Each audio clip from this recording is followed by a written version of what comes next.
When the Communist Party meets again tomorrow, China's biggest challenge will be staring right back at them. Unemployment, job loss, growing poverty. More people are falling below the poverty line than ever before in China. Here's a report.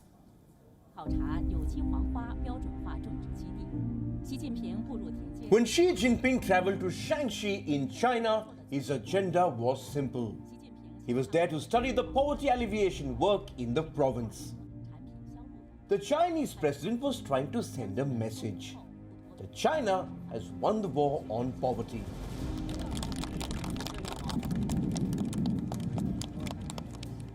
And the coronavirus hasn't done any damage to the Chinese economy. These pictures from Shanxi were beamed across the world by the Chinese state media. But here is a story that China won't tell you. Tian Zhanhua came to Beijing from Hebei last year. He got a sales job at a printing company. But when each other for a job of 150 yuan per day, you can see how hard it is to find a job. There aren't many jobs available.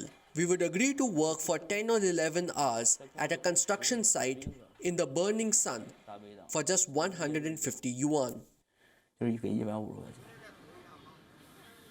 Tian Zhanhua is just one of over 1 lakh migrant workers living in Majuqiao, a small town that is south of Beijing. The Chinese government has not allowed the labor agencies to reopen just yet. Running short on cash, the migrant workers in Majuqiao have been forced to find odd jobs. Like Tian Zhanhua, many of them wait on the streets for hours, just waiting for someone to hire them. But the Chinese state paints a rather different picture.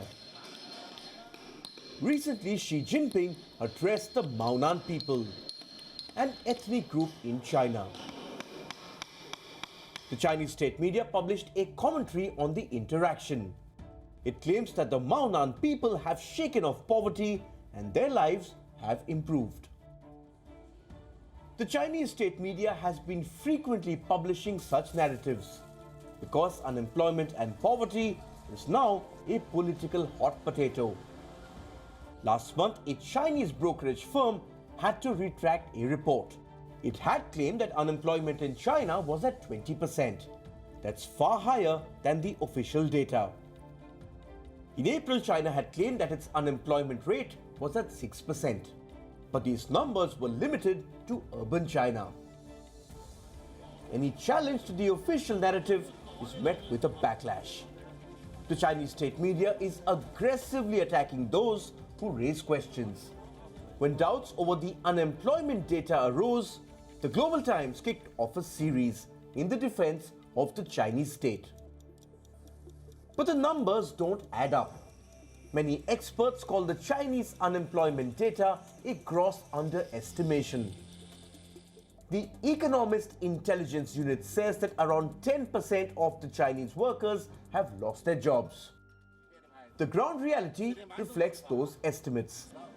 On Friday, all eyes will be on the Great Hall of the People, on the annual meeting of the Chinese Parliament. There is a demand for the fresh stimulus for the Chinese state to spend its way out of poverty again. The question is, how much is Beijing willing to spend? Bureau Report, WION World is One.